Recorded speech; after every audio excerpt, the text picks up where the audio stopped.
FBI surveillance of the Nixon team's contacts with Q confirmed this. Hold on, he was told. We're going to win. Without the participation of South Vietnam, the peace talks collapsed. Richard Nixon won the popular vote by a margin of less than 1%. We know further that Mr. Kissinger's opinion of Mr. Nixon was very low. Why is he suddenly doing this tremendous favor during an election campaign to someone for whom he has nothing but contempt? Why? It's in the hope of a political reward. Dr. Henry Kissinger has agreed to come with the White House staff as the assistant to the President-elect for National Security Affairs. I was sitting in the lobby waiting to get to see the President-elect, and there was this Rockefeller man, as he was described to me, going in to see him. And what happened was that Nixon stole the crown jewel out of his longtime adversary's crown, and that was Henry Kissinger, the most brilliant man on the Rockefeller staff. Dr. Kissinger is perhaps one of the major scholars in America and the world today in this area. He has never yet had a full-time government assignment, and he will bring to this responsibility a fresh approach. I did not know Richard Nixon when he appointed me as his security advisor. In fact, I had spent 3 presidential campaigns backing Governor Nelson Rockefeller against Richard Nixon. So when you read about how carefully I plotted my way into Nixon's proximity and want to teach that to your children, to support the opponent of the man for whom you want to work. Do I think he saw what he did as betrayal of the peace process or the move by Johnson to stop the bombing hole? I really think this guy doesn't see it that way. He saw it as a means to an end, which is why he's such a good apparatchik. His end was getting that job. I, Richard Billhouse Nixon, do solemnly swear. Upon taking office, Nixon and Kissinger moved to structure the administration in a way that would give the new National Security Advisor unprecedented power.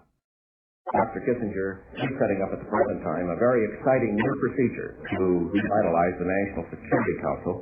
It centralized control. It gave Nixon, and Kissinger on foreign policy a tremendous amount of sort of day-to-day control. They can control the paper movement. They can control a lot of the policy options. It's true also that Henry Kissinger chaired most of the committees and subcommittees, and that gave him unusual authority. For his staff, Kissinger personally selected a team of policy experts drawn from academia. I liked him very much, and I was happy to follow him. I told him in September, how goest, I goest. He's the most gifted man to work in American foreign policy in any generation since World War II. Kissinger also invited Harvard scholar Roger Morris to join the National Security Council. Nixon set the general line of American policy, but Kissinger really is the conductor of the train. He's the engineer. He's the policy maker, who most importantly is in liaison with the Pentagon, with the Joint Chiefs of Staff, with the CIA. He's conducting the diplomacy as well as the military policy. The major immediate goal of our foreign policy is to bring an end to the war in Vietnam in a way. In public, Nixon renewed his campaign pledge to bring an honorable end to the war. In private, the president shared Kissinger's view that the best peace would be achieved through force. If Moscow had been convinced that we were going to do everything necessary to win that war and win it promptly, they would have advised their clients to pull back. Kissinger's definition of an honorable end or of a decent end to the war, I think, had nothing much to do with honor or with decency. It had to do with American credibility vis-a-vis the Soviets and, in the long run, vis-a-vis the Chinese. Kissinger was concerned, and so was Nixon, that the United States not appear weak or indecisive or vacillating. Kissinger is supposed to have said, and I don't know if he ever did, that our goal is to have a decent interval between the withdrawal of American forces and the race of the first virgin. they were looking for, remember what the 68 campaign was about? They had a plan. They were looking for an easy way to get out. The Vietnam War had just undone the predecessor, President Johnson.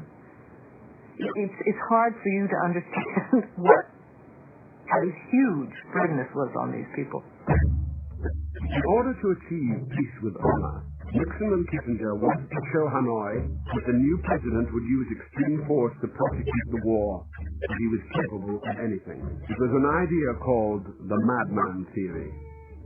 Less than a month into Nixon's presidency, he and Kissinger began planning an attack against North Vietnamese sanctuaries in neighboring Cambodia. The Americans started bombing Cambodia in 1969, soon after Nixon came into office, because they had a problem.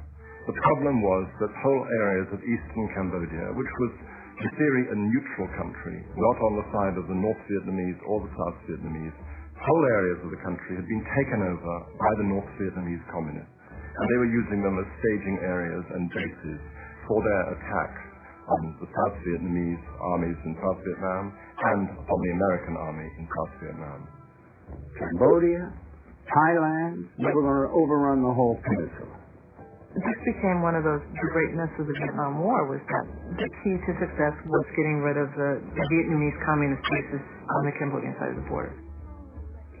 Cambodia's enigmatic Prince Sihanouk had managed to keep his country out of the Vietnam War. He hoped to avoid taking sides and so prevent an open violation of Cambodia's neutrality.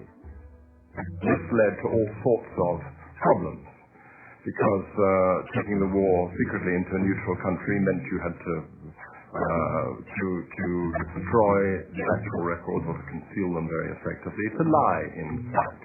Well, the motivation was for the secrecy because it was illegal. I mean, that's simple. Under the U.S. Constitution, bombing Cambodia was an act of war that would require the approval of the U.S. Congress. I don't know that Congress would have allowed it. The last thing Congress wanted done was an expansion of the war. In February 1969, in a secret meeting on Air Force One, Kissinger and his aide, Alexander Haig, met with Air Force Colonel Ray Sitton to plan for the secret bombing of Cambodia. What Kissinger wanted done was Sitton to find a way to mask the bombing so nobody would know what was going on, and Sitton did. He found a way.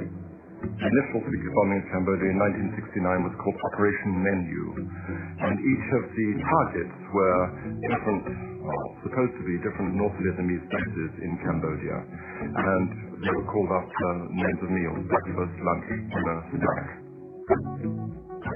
Starting with breakfast, Kissinger approved a plan to conceal the Cambodian bombing missions from military records. Under this dual reporting system, B-52 pilots would be pre-assigned targets in South Vietnam. In their flight, their planes would be rerouted by ground radar stations and guided to secret targets in Cambodia. The returning pilots would report that their bombs had been dropped in South Vietnam. Cambodia would never appear in the record. I think Kissinger was clearly an extraordinarily brilliant man. Brilliant and also manipulative and also very secretive. Under Kissinger's supervision, the U.S. flew 3,600 secret missions over Cambodia in 14 months, dropping 110,000 tons of bombs. Colonel Sitton recalled that Henry Kissinger was intimately involved in the direction and timing of the bombing raids. Real attention to the cruelties of the details, picking targets, selecting hamlets and villages to be bombed. It is an absurdity to say that a country can occupy a part of another country, kill your people, and that then you are violating its neutrality when you respond against the foreign troops that are on that neutral territory. It is total hypocrisy. 1 week after the first bombs had fallen in Cambodia, rumors of the operation began to surface in the press. Kissinger contacted the FBI to request that wiretaps be used to find the source of the leaks.